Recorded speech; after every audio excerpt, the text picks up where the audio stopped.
Nag-research ako tungkol sa brand na ito at nagulat ako, Italian brand pala to.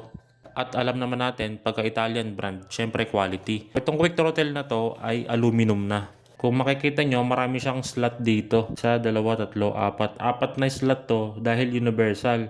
Kung maigsi o mahaba yung kable ng mga motor nyo, walang problema dahil siguradong may slot na para dyan. Ito yung kasamang mga tornilyo niya. Lahat to stainless na to. Tapos allen siya. At kung nagtataka kayo kung bakit tatlo yung tornilyo na kasama ng quick throttle na to, yung dalawa ay para dito sa lock.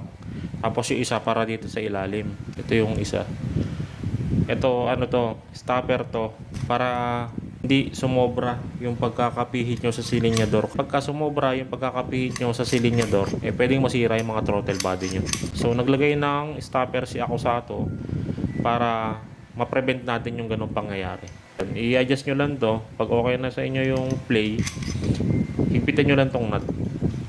All goods na yan. Ayan, may stopper siya mga idol. So ang galing ng technology nito. Napakasimple lang nito pero ang laking bagay niyan. Kung gusto nyo rin ng ganitong quick throttle, ilalagay ko na lang kung saan ko to nabili.